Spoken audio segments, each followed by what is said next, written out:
Hey guys, it's Evan with Evan K Exotic. Happy early August 2025. Today's video is showing you how I ship snakes to customers. So if you buy an animal from me and you don't live locally to me in northern New England, you're going to get it shipped. And I'm just going to tell you guys that shipping is something that I do because this is kind of a niche hobby. There aren't a ton of people right around me that love it, but there are enough people that would like to get these wonderful animals across the nation. So this allows me to get it. I'm so thankful that we have a robust shipping system in America for reptiles. It's really one of the things that allows us to have this hobby and these businesses and industries. So that's really cool. So basically what I'm going to show you guys today is I'm going to show you a couple of the animals that that are like the ones I'm shipping out. These aren't the ones that I'm shipping out. They're unspoken for. So if you're curious about them, I'm going to show you how to get a hold of that, just because everybody likes to see snakes.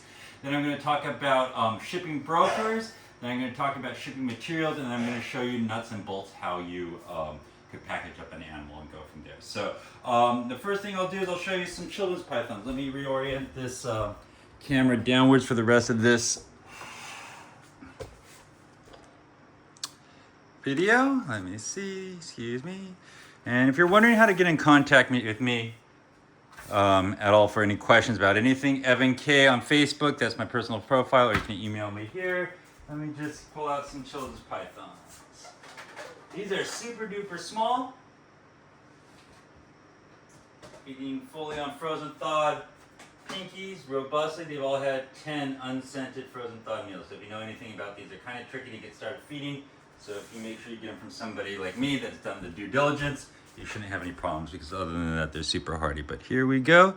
Here is a children's python. I'm gonna put it down here. See if I can get it zoomed in on a little bit. I got the worst allergies. There's a Canadian wildfire going on. Anyways, these children's pythons are pretty cool. Let's see. But this is more, they come in kind of two different phases. A little bit more small spots and a little lighter spots overall. And then these are the more boldly spotted ones. It's just kind of how they break down.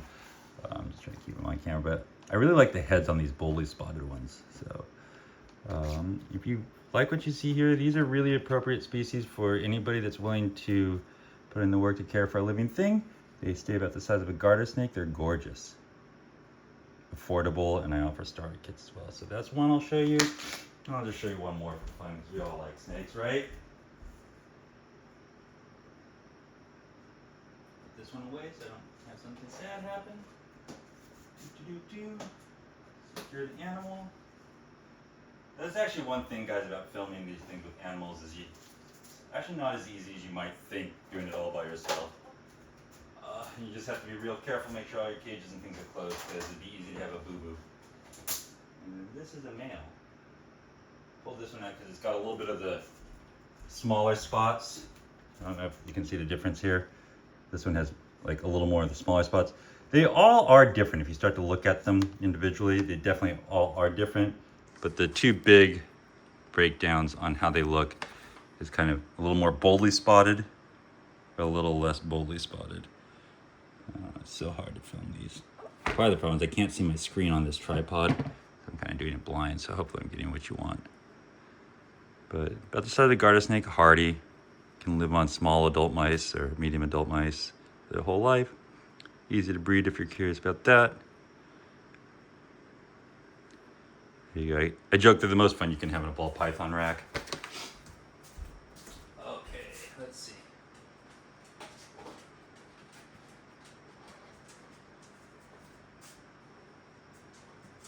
So the first thing I'll talk about are the shipping brokers. And so essentially the vast majority of reptiles are still going through FedEx. I think that UPS is doing some reptile shipping, but I don't have any experience on that. But the vast majority are still going through FedEx.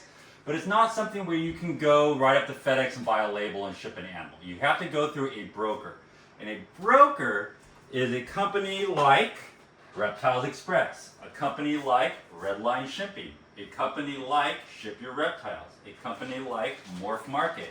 And what they do is they have special relationships with FedEx so that they can be a broker to ship animals. And so you are basically the client of your broker, and the broker is a client of FedEx, and they're the ones that will manage any shipping for you, and you're shipping under their license. So you have to create an account through them, and from there you can purchase your labels. So things you will need, I'm not endorsing any one or the other because I don't know that one's superior than the other, but I use Reptiles Express. I've had good experience with them. The few times I've had a couple of little hiccups in shipping, I've gotten a real person on the phone, so and they've dealt with it. So Reptiles Express would be who I use, but I'm not saying that there's any better or worse than anybody else. Some supplies you're going to need. You're going to need some basics you probably already have, stationary stuff. I like to have scissors, a pen, a marker, rubber bands, and good high quality clear shipping tape. Don't skimp on your shipping tape. Buy a good quality one. You don't want your box to get a little bit damp or humid and then the tape to let go. And buy clear tape so that you don't tape over any of your labels, so that you can use it to laminate your shipping label X, Y, and Z.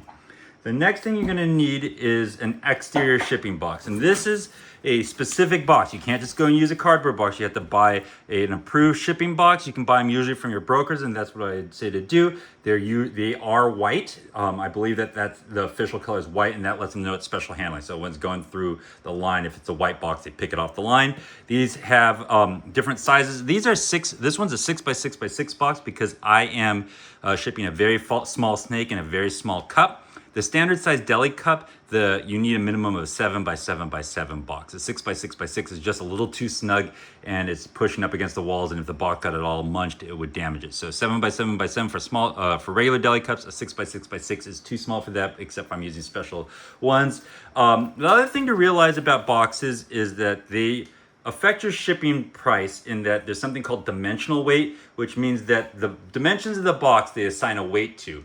And if the actual weight of the box is less than the dimensional weight of the box, it's one flat price. So if you don't go above the weight of the dimensional weight with your actual weight, it'll be the same price.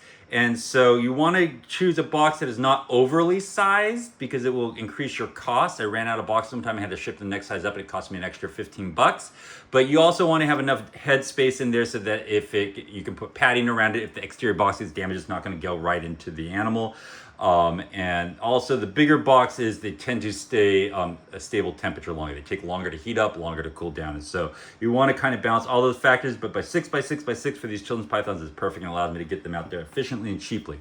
The way these boxes are made is they have an interior foam lining, 2 pieces top and bottom. You put the bottom piece in and you index in your foam pieces like this. They should fit in perfectly, but see how the one side, you do not need to cut these. I have received shipments where people have cut these because they haven't figured out how to get them in, and it leaves big open uninsulated spots. So just don't do that, all right?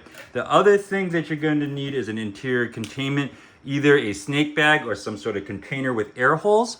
I like to pack deli cups. I like to pack them with sphagnum moss. I actually do that with my bags too. It's to absorb any urination, also to give them something padded and comfortable. Bone dry sphagnum moss. You can also use bone dry paper towels or bone dry shredded paper or aspen or something like that. But you want to put some padding in there so the animal doesn't bang around inside, so it can be comfortable, and also to absorb any liquids. I like to put a couple of paper towels in the bottom of my box as well, just to absorb any urination or anything that might happen.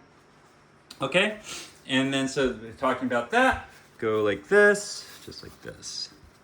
And it's just a hedge so that for customer experience, you don't get somebody walking into a dripping box, okay?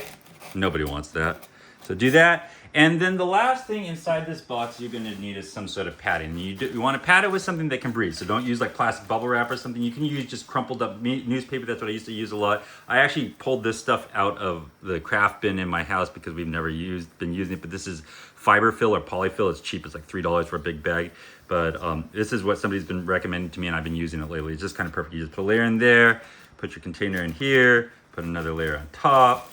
And it's going to allow enough airflow through it that you can breathe and whatnot, but it's going to also be nice and cushioned. So that's what you want for that. The last thing you want to do, once you get your box all taped, or I should say, once you assemble your box, you're going to go on and print your labels. And to do that, you're going to need to go onto your account, put in your information. You can either get it shipped directly to a house or you can get it shipped to a hub. I always recommend shipping to a hub. on Tuesdays or Wednesday and having your customer go pick it up, because that way it's not bouncing around on a hot truck all day to go out for delivery.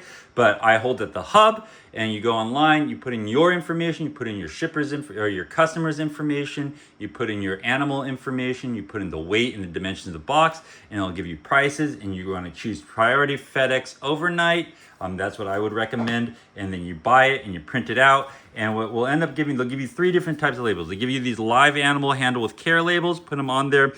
Even though these boxes oftentimes come printed with it, it'll also contain a Lacey Act label. This is very important. This is wildlife harmless live animals Lacey Act labeling quantity and species below. And I marked it as a reptile, live animal contents, common name, children's python.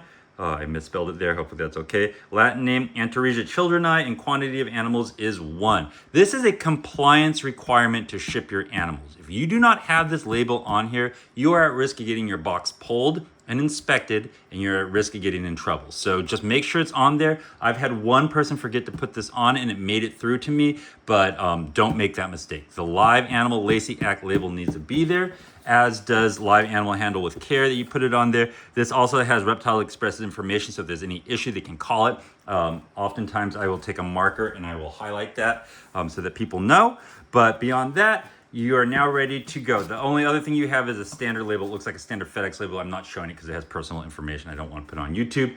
But make sure you tape this up really well with quality clear tape. I taped the full bottom just in case it sits in moisture or something that's not sagging out. I taped the assembled seam here, and I almost laminate all the labels with clear tape as I do it. Before you put your cups or your boxes or any of that stuff in here, you want to punch some air holes. And the way I do it is pretty simple. I just use a pen. You want to go bam through the foam and everything. Make sure you go through both. On these small boxes, I do 1 per side. On bigger boxes, I do 2 per sides. When I'm shipping boas, I ship them out in 9x9s or bigger if I'm going to do a pair of them. Standard size deli cups, it's 7x7. These small ones are 6x6. So that's all that you do. You're going to go ahead in here. And the last thing you're going to want to do, where did I put my little shipping deli cup? Did I move it? Where did I go? I've lost it. Into your stream. But the one thing I will tell you is make sure that you actually secure your internal container using either rubber bands with deli cups or Scotch tape or something like that. Don't tape over your air holes. But it's very easy for snakes to pop out of deli cups, especially if they get jostled around or drop. You just want to make sure that they're securely contained inside there. If you're using a bag, make sure that you knot the bag with a piece of rope or with a zip tie and just securely contain it. I know a lot of people are pretty cavalier about not zip tying their bags or not taping their deli cups, but just over time, you want to make sure that their animal stays inside their original container, and I would tell you to take that extra step. So there's my information on how to ship reptiles, and this one's going to go out to somebody pretty soon on Wednesday, and they'll be pretty excited. But if you have any other questions about anything along those lines, I put up my information, and you guys can go ahead and contact me about that. I hope that all makes sense. Take care. Bye-bye.